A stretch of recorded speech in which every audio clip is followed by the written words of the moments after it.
Dandy Réussite par Viknesh ABN. Salut tout le monde. Aujourd'hui, un nouveau numéro d'Andy Réussite qui consiste à mettre en avant des personnes en situation de handicap qui réussissent dans un domaine. Pour cet épisode, je suis avec Jordan Broisin, un handi skieur qui compte énormément de podiums au niveau continental et au niveau national. Lui, sa différence, c'est qu'il a une amputation de la jambe gauche et 2 nerfs arrachés à l'épaule gauche. Vous allez voir, c'est un athlète formidable. Et pour ça, on va l'accueillir tout de suite. Salut Jordan, comment tu vas ? Salut, écoute, ça va bien. Ravi de t'accueillir parce que ça va être intéressant avec toi. Je sais que tu auras pas mal de choses à dire. Et tout d'abord, on va mettre les pieds dans le plat tout de suite. Tu as été à Pyeongchang d'ailleurs en 2018. Et en plus, tu as toujours été sur plusieurs disciplines. Pourquoi ça ? Je suis toujours sur les 5 disciplines alpines. En fait, en handisport, on a moins de compétitions que chez les valides. Donc, on a un programme qui nous permet de tout faire. Et ça multiplie juste les chances de médaille, en fait. Et la question piège, parce que toi, tu dis que ça multiplie les chances de médaille. Mais est-ce qu'on peut être très, très, très bon partout ou on peut être bon généralement ? Ouais, on peut être très bon partout.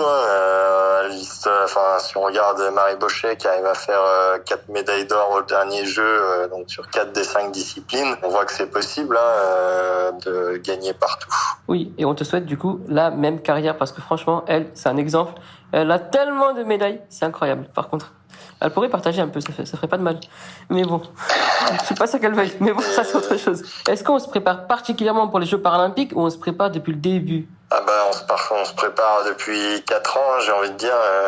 Les Jeux, c'est tous les 4 ans. Souvent, c'est ce qui nous motive à aller jusqu'au bout d'une Paralympiade. Donc, c'est un travail en continu, été comme hiver, et tout pendant plusieurs années. Ouais. Comment on fait pour se préparer aux Jeux paralympiques ? C'est quand même beaucoup de séances d'entraînement, à la fois en préparation physique, donc en salle d'entraînement, sur les skis, et puis après c'est aussi un rythme de vie, une bonne hygiène de vie à avoir, éviter quand même les grosses soirées, éviter l'alcool, éviter tout ça, même si on peut se le permettre de temps en temps, mais il faut globalement avoir un bon rythme de vie, penser à bien dormir, ça c'est primordial, à bien manger et tout ça. La question que je me pose, c'est par exemple, durant la saison, tu peux faire des contre-performances, ça peut arriver, et du coup, est-ce que tu as des doutes à cause de ça, ou tu es toujours confiant ?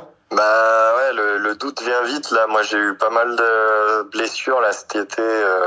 J'ai enchaîné des côtes cassées, une rotule cassée, et tout ça. Du coup, ça a un peu joué quand même sur ma préparation là avant cette grosse année. Donc, ça s'est réparé juste avant les premières courses. J'avais un peu de manque de ski par rapport à d'autres. J'ai douté beaucoup de ma capacité à revenir à haut niveau, ma capacité à pouvoir faire des bonnes performances, et c'est pour ça que j'étais très content là de me classer assez bien dès les premières courses, parce que ça montre que j'ai quand même retrouvé mon niveau et ça m'a réconforté pour la suite, là où justement je doutais un peu quoi. Tu seras à Pékin, et c'est quoi tes objectifs là-bas ? L'objectif, c'est une médaille.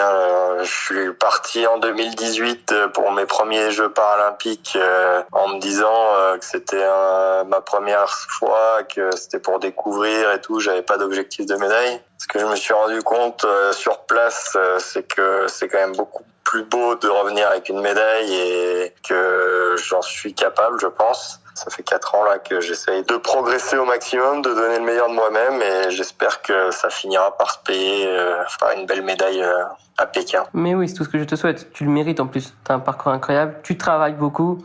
Donc, en un autre, le travail, ça paye et ça porte ses fruits aussi. J'espère, oui. Ça devrait le faire.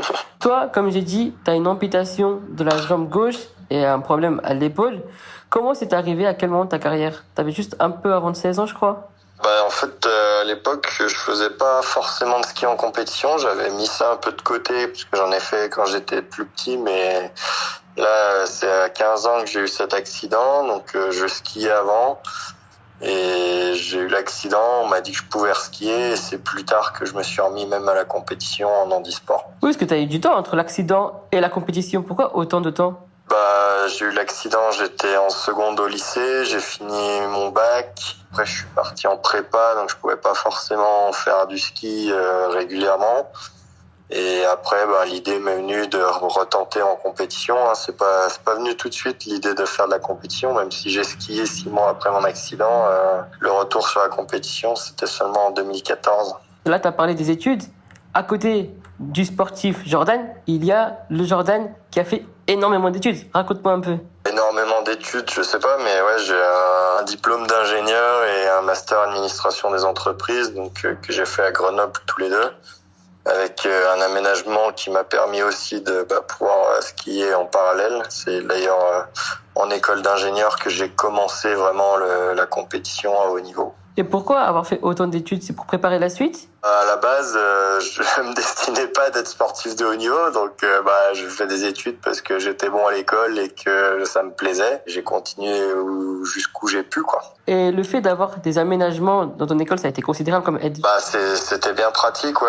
J'ai pas eu des gros aménagements parce que à l'époque, j'arrivais à quand même être assez présent, à alterner un peu entre les deux. Je compensais mes absences en récupérant les cours. Le seul avantage, c'est quand il y avait des examens, je pouvais les décaler et les avoir du coup en dehors de mes périodes d'absence, et du coup c'était quand même beaucoup plus confortable pour moi, et j'ai pu finir en fait toutes ces études sur un cursus quasiment classique au final. J'ai pas eu d'année en plus comme des fois c'est le cas. T'avais des moments pour dormir quand même, parce que ça devait faire énormément de travail quand même. Oui, j'avais quand même des moments pour dormir. Le repos est quand même très important pour être bon et intellectuellement et sportivement. Oui, c'est ça. Donc, il faut quand même penser toujours à dormir, ouais.